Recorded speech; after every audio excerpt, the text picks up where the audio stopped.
Ingin bahagia nggak kita? Bahagia itu hanya bisa ditarik oleh bahagia. Dan bahagia tidak mungkin ditarik oleh sedih. Jadi kalau ingin bahagia, bahagialah sekarang. Kalau kamu sudah bahagia, maka kamu akan menarik semua hal yang membahagiakan. Syaratnya kamu bahagia.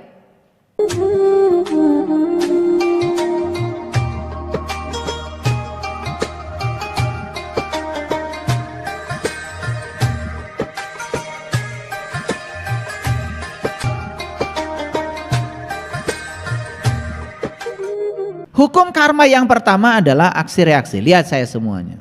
Saya tanya, ingin bahagia nggak kita? Bahagia itu hanya bisa ditarik oleh bahagia. Dan bahagia tidak mungkin ditarik oleh sedih. Jadi kalau ingin bahagia, bahagialah sekarang.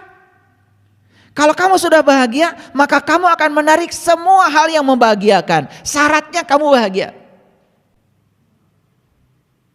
Karena hanya bahagia yang bisa menarik bahagia. Itu namanya tabur tuai. Itu sejenis aksi sama dengan min reaksi. Jadi aneh ingin bahagia, tapi yang dipikirkan masa lalu yang menyedihkan.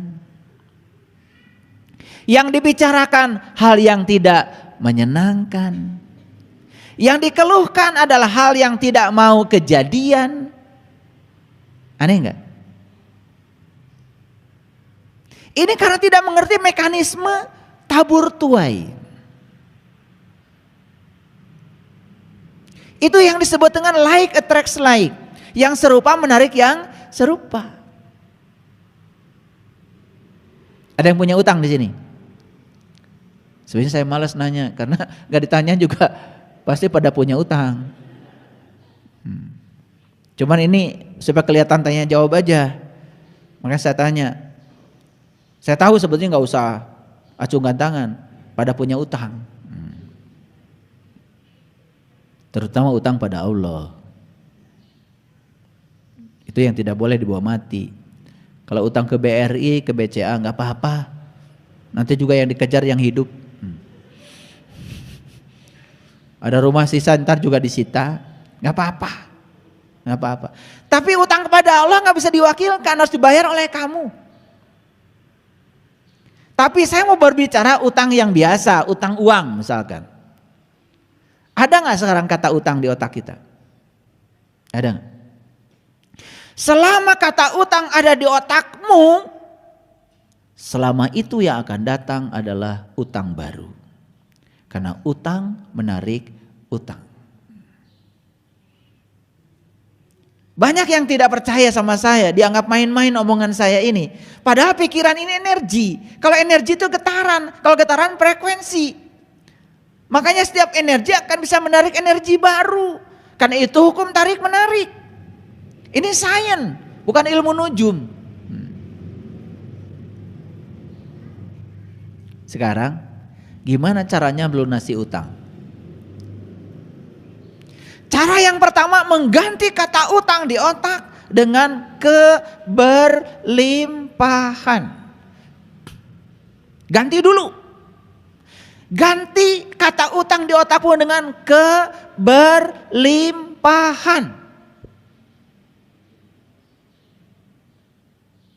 Keberlimpahan akan menarik keberlimpahan. Kalau berlimpah utang lunas, tabungan nambah. Ini hukum tarik menarik.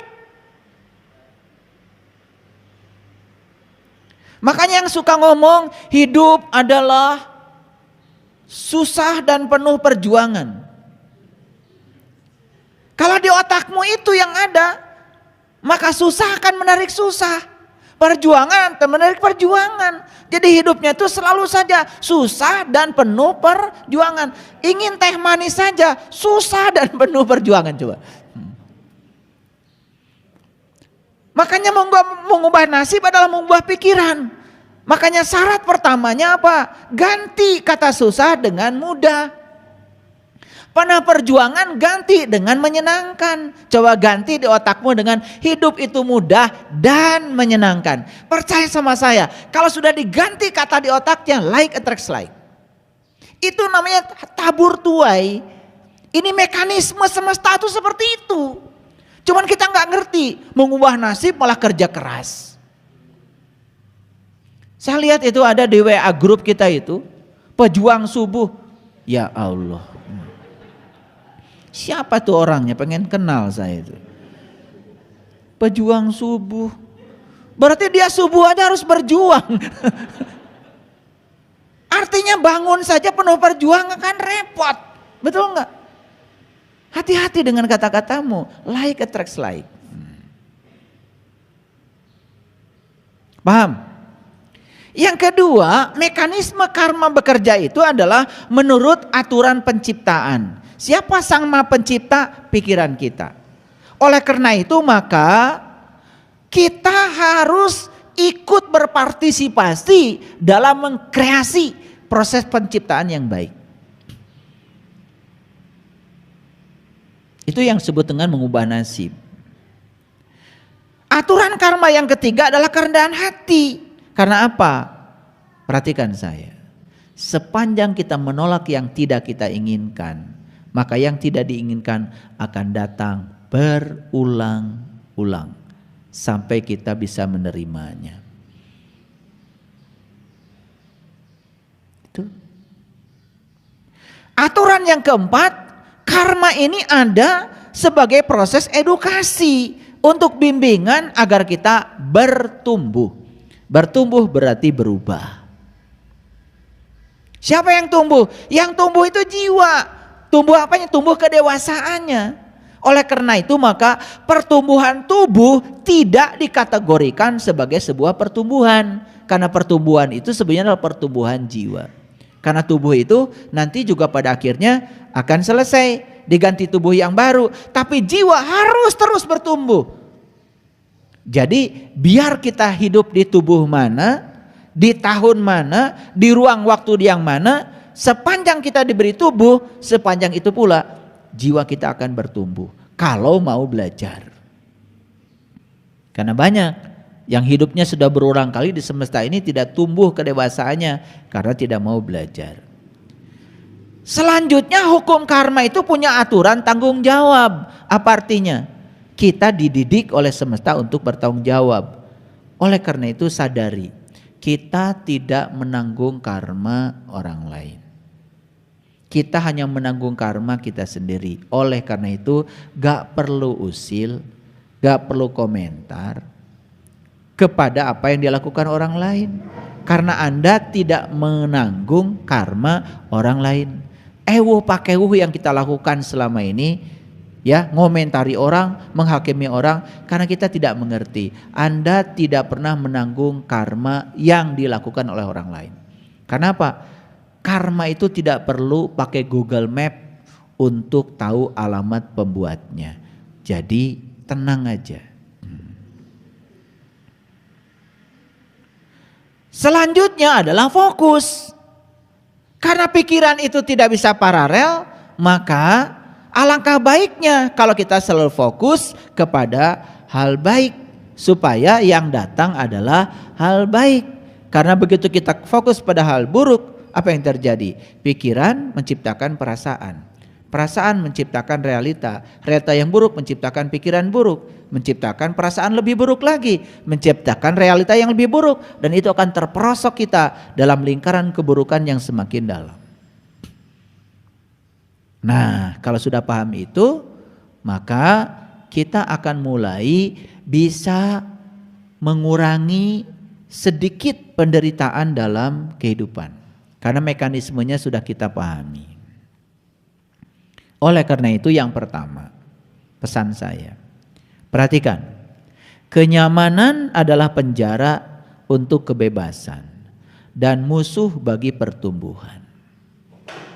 Jadi orang yang senang dengan kenyamanan berarti sebetulnya dia sedang memenjarakan dirinya untuk tidak mengalami pertumbuhan. Karena kenyamanan adalah musuh bagi pertumbuhan. Jadi oleh karena itu kalau ingin tumbuh berarti kita harus keluar dari zona nyaman. Hati-hati keluar dari zona nyaman. Karena apa? Banyak yang tidak siap. Kenapa tidak siap? Tahu jawabannya? Kalian sudah terbiasa untuk nyaman ketika mendapatkan yang diinginkan. Dan langsung sesaat tidak nyaman ketika mendapatkan yang tidak diinginkan. Padahal pertumbuhan hanya akan terjadi saat kita mendapatkan yang tidak diinginkan. Ulangi. Pertumbuhan jiwa hanya akan terjadi justru saat kita mendapatkan yang tidak diinginkan. Jadi orang yang selalu siap menerima yang diinginkan saja berarti dia siap mati. Karena jiwanya tidak akan tumbuh.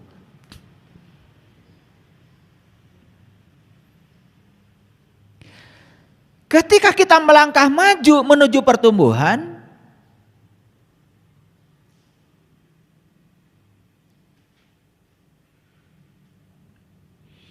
pilihannya cuman itu saja.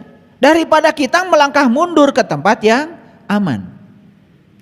Melangkah mundur ke tempat yang aman berarti kita membunuh diri kita. Melangkah maju ke tempat pertumbuhan berarti kita sedang mengizinkan kita tumbuh. Tetapi di tempat yang itu, di situ ada zona tidak nyaman. Tetapi itu tumbuh. Pilih mana? Pilih mana? Melangkah maju ke tempat yang tidak nyaman, tetapi ada pertumbuhan, atau melangkah mundur ke tempat yang aman, tetapi kita mati. Pilih mana? Bohong.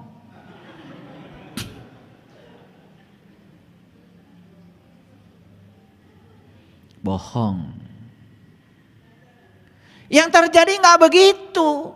Begitu masuk zona tidak nyaman, ya pasti marah. Benci, mengeluarkan kata-kata kotor, betul nggak? Menyalahkan orang, yang terjadi itu. Padahal disitulah justru ada pertumbuhan kalau kita mau masuk ke situ. Karena pertumbuhan hanya terjadi di zona tidak nyaman.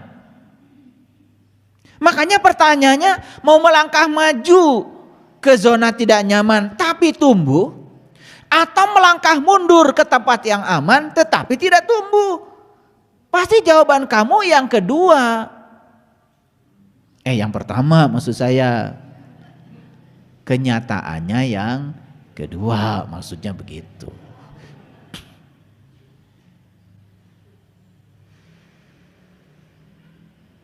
Jadi sebetulnya gejolak-gejolak kehidupan itu, sesuatu yang tidak nyaman itu justru kalau dilihat dari kacamata semesta, itu cara semesta untuk menumbuhkan jiwa kita. Tapi setiap jiwa kita mau ditumbuhkan, kita tidak siap. Maaf ya, saya mau cerita sedikit. Saya tidak akan mengalami hari ini kalau saya tidak hidup kemarin. Tuh. Jadi yang mengantarkan saya ke hari ini itu siapa sebetulnya? Masa lalu kan? Pertanyaan saya. Bukankah masa lalu itu berjasa yang mengantarkan kita ke masa kini? Terus apa yang buruk dengan masa lalu? Yang buruk itu kan penilaian kita. Yang buruk itu penilaian pikiran kita. Jadi yang mengantarkan kita ke hari ini adalah semua hal yang terjadi di masa lalu. Kalau begitu, bukankah masa lalu itu berjasa mengantarkan kita menjadi kita yang hari ini? Terus apa yang salah dengan masa lalu? Ada yang salah? Yang salah apa? Yang salah pikiran kita. Penilaian pikiran kita terhadap masa lalu. Karena pikiran kita masih terjebak oleh baik dan buruk. Itulah bahayanya pikiran.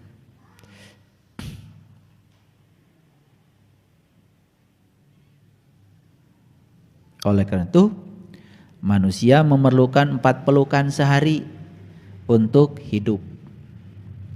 Memerlukan 8 pelukan sehari untuk kesehatan. Dan perlu 12 pelukan sehari untuk pertumbuhan.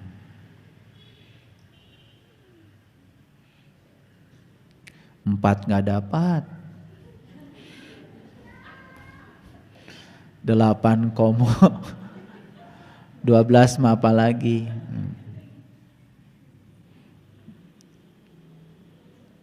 Jadi ternyata 12 pelukan sehari itu membuat jiwa tumbuh. Jadi saya wajar kalau kalian gak tumbuh-tumbuh jiwanya, kurang pelukan.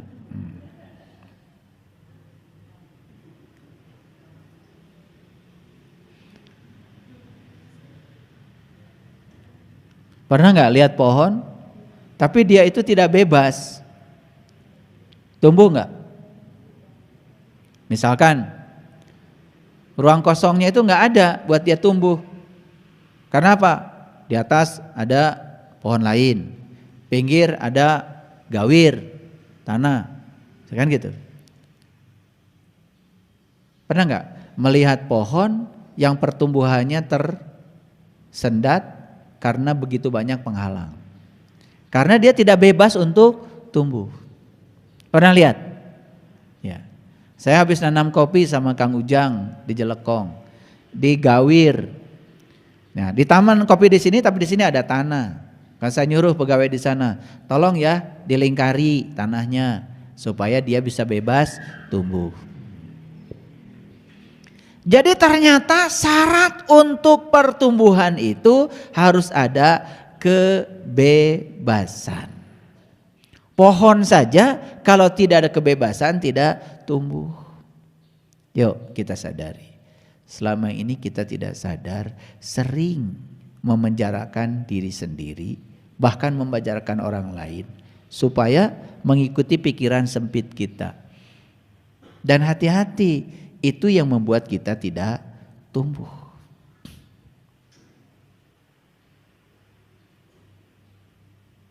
Pernah gak membatasi anak? Jangan begini, jangan begitu. Jangan belajar ini, jangan belajar itu. Betul gak? Ya. Naik motor, jangan. Naik mobil, jangan. Bisa cilaka. Betul gak? Mau kerja, jangan. Bisa loba duit.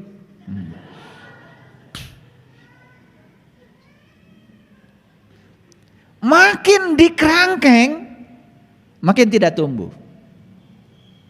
Dan kita sering mengatasnamakan cinta kasih kepada orang lain ketika kita mengkerangkeng kebebasan orang lain dengan alasan cinta kasih, padahal kita sedang mematikan pertumbuhan orang lain. Itu yang disebut dengan intervensi terhadap karma. Makanya kita ini harus bisa memberikan ruang pada orang lain untuk melunasi karmanya. Jangan sampai kita intervensi. Oleh karena itu maka kita tidak bisa berada dalam mode bertahan. Kita harus berada di mode pertumbuhan kalau ingin tumbuh. Nih saya tanya, ada gak orang yang dalam kehidupan ini kedewasannya gak numbuh-numbuh? Ada kan? Tapi dia sibuk kan? Kenapa? Karena dia setiap saat bertahan di mode bertahan, tidak memasukkan dirinya di mode pertumbuhan. Mode bertahan berarti di zona nyaman. Mode pertumbuhan berarti di zona tidak nyaman. Jujur ya, pilih zona nyaman atau tidak nyaman? Semua pilih zona nyaman, tapi ingin tumbuh. Aneh gak? Gitu. Ingin tumbuh tetapi memilih untuk ada di zona nyaman. Tahu artinya zona nyaman? Kita berada di situasi yang kita ingin. Dan kita melarang diri kita memasuki situasi yang tidak kita ingin. Itu. Makanya orang yang semacam itu tidak pernah bertambah pengalaman hidupnya. Tidak semua pertumbuhan itu perubahan. Seperti halnya tidak semua pergerakan itu kemajuan. Jadi jangan menganggap setiap perubahan itu adalah pertumbuhan. Belum tentu. Karena setiap pergerakan juga belum tentu kemajuan. Dan oleh karena itu, bagaimana siasatnya supaya setiap perubahan itu adalah pertumbuhan? Kan pohon bisa saja berubah, ya tak? Asalnya sudah bagus, tapi kemudian jadi layu, kan berubah juga. Dan itu bukan pertumbuhan. Setiap perubahan jangan dikategorikan pertumbuhan, karena setiap pergerakan juga belum tentu kemajuan. Jadi berarti pertumbuhan itu yang saya maksud adalah selalu linier atau kuadratis, mengarah kepada yang positif. Nah, nanti kita lihat ya, kita ukur, kita tumbuh apa tidak. Baik. Pertumbuh alam menunjukkan bahwa dengan pertumbuhan maka kecerdasan datang. Catat oleh kalian. Pertumbuhan itu adalah cara alam untuk membuat kita tambah cerdas. Setuju? Oke. Kalau gitu saya ulang lagi. Memasuki zona tidak nyaman, pertumbuhan bukan? Pertumbuhan. Memasuki zona tidak zaman, ada masalah nggak di situ? Ada masalah. Begitu memasuki masalah, ada kesulitan nggak? Ada kesulitan. Bukankah di situ kecerdasan tumbuh? Saya mau tanya sekarang kalau gitu, mau cerdas? Mau cerdas? Nah, syarat cerdas itu harus membiarkan diri kita di mode pertumbuhan. Berarti kalau mengizinkan diri kita di mode pertumbuhan, izinkan kita berada di zona yang tidak nyaman. Kan di situ ada masalah dan kesulitan. Di situ cara semesta menumbuhkan kita. Sekarang saya tanya lagi. Faktanya, kita kan ingin bertahan di zona nyaman. Tapi kalau ditanya ingin cerdas, ingin. Itu yang menyebabkan kecerdasan kita stagnan, tidak naik-naik. Karena antara keinginan dengan fakta berbeda.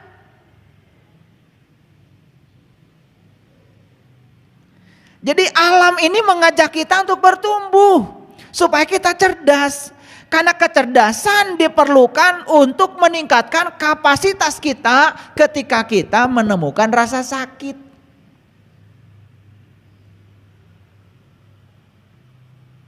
Ngerti? Gini saya kasih tahu, sederhana. Pernah ada cerita tabung gas meledak? Oke. Kenapa? Ruangnya sempit. Ledakan di ruang sempit sangat berbahaya. Makanya tim gegana dari Polri kalau menemukan bom yang mau diledakkan oleh teroris, karena oleh tim gegana dibawa dulu ke tempat yang lapang. Diledakkan juga. Sama seperti yang diledakkan oleh teroris. Cuma teroris meledakannya di ruang sempit supaya timbul kerusakan. Tim gegana Polri juga sama meledakkan bom dengan ledakan yang sama. Cuma diledakannya di ruang yang kosong. Ternyata di ruang kosong yang luas tanpa batas, ledakan sama sekali tidak berbahaya. Jadi kalau begitu yang bahaya itu apa? Ledakannya atau ruang sempitnya? Jawab. Nih. Ringan gak ini? Ringan gak ini? Ringan. Sekarang taruh tangan kita di sini, letakkan ini di sini. 5 menit, apa-apa. 10 menit, belum apa-apa. 10 jam? 10 hari? 10 bulan? Jadi masalah kita tuh apa sebetulnya? Apakah masalahnya itu adalah besarnya masa air ini? Atau kelamaan kita memegangnya? Pintar kalian itu. Jadi yang membuat kita menderita itu sebetulnya bukan masalah. Lila teuing nyepengna. Masalah sudah berlalu 10 tahun yang lalu. Tiap ngobrol eta deui. Tiap ngobrol eta deui. Padahal kejadiannya sudah 10 tahun yang lalu. Jadi sebetulnya masalah besar kita itu bukan masalahnya, tetapi kita menggenggamnya terlalu lama. Tiap ngobrol teh balik deui kadinya. Eueuh nu anyar. Tiap ngobrol balik deui, makana mending cicing. Sebetulnya masalahnya bukan berapa masa air ini, tetapi berapa lama Anda menggenggamnya. Sebetulnya kalau digenggamnya sebentar kan gak masalah. Pernah lihat gak orang yang angkat besi? 180 kilo. Ditarik. Gak tepuk tangan mah. Ragragen deui. Gak jadi masalah. Padahal 180 kilo. Betul gak? Iya. Pernah lihat angkat besi? Ditarik. Tepuk tangan ragragen. Sampai tepuk tangan aja ragrag, juara. 180 kilo enggak bahaya. Ternyata 180 enggak bahaya kalau sebentar megangnya. Iya ngan salah setengah kilo, lila teuingnya pengna bahaya.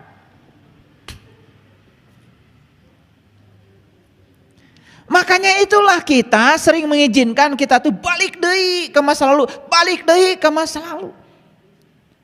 Karena kita sendiri yang memegangnya terlalu lama. Itulah sumber penderitaan kita. Sekaligus sumber neraka kita.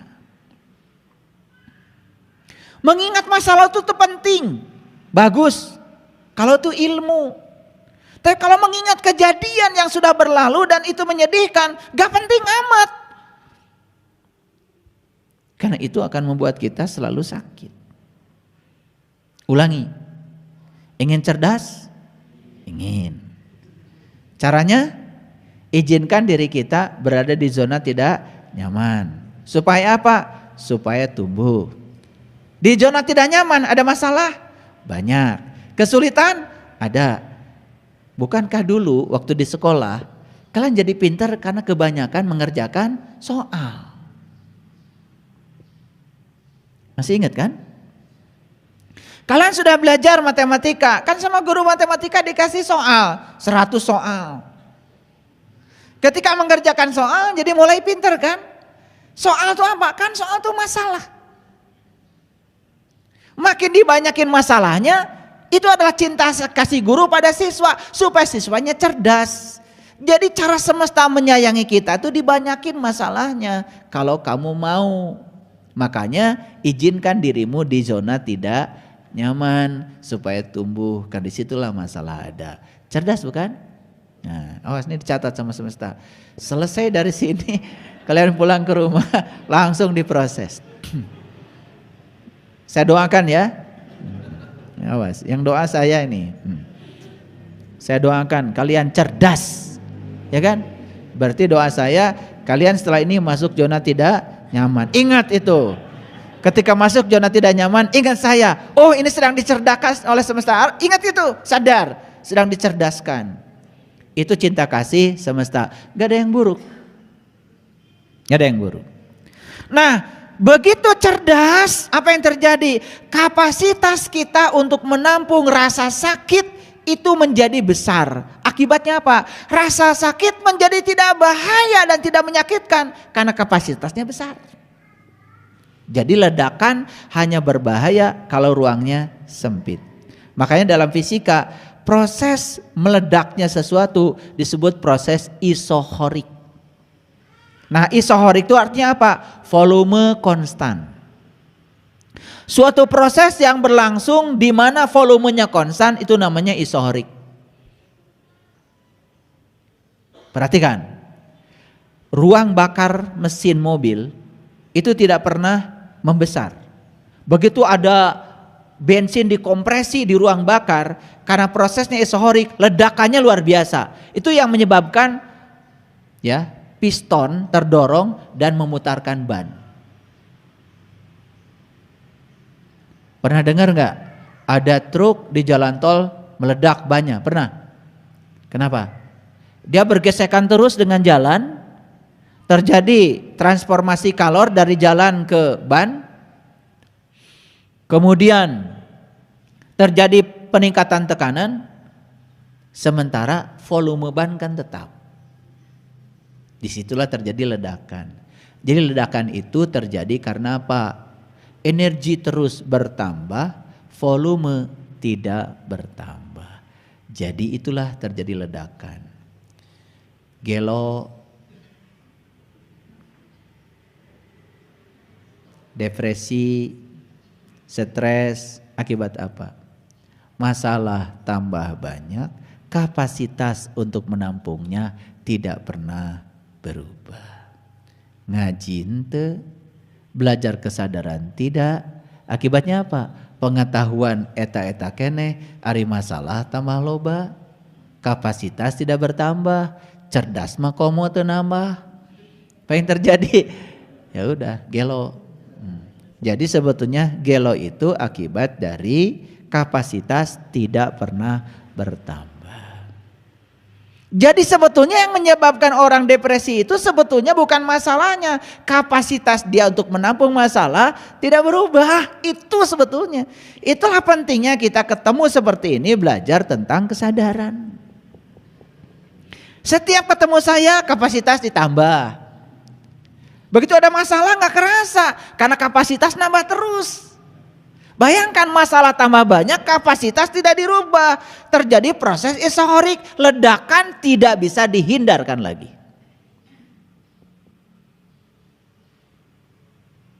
Sedikit nih pakai fisika. Kalau ditanya, kenapa meledak? Isohorik. Gitu, kan keren kan? Volume tetap, ya kan? Volume otak tetap, pengetahuan tetap, kan gitu. HT tetap, tidak lapang. Ledakan tidak bisa dihindari. Gelo. Karena apa? Karena di situ kita membatasi diri. Makanya orang-orang yang selalu meluaskan kapasitas dirinya, menambah pengetahuan, meningkatkan kesadaran, meluaskan dada, memaafkan, sebenarnya dia sedang meningkatkan kapasitas diri. Apapun yang terjadi nggak terasa.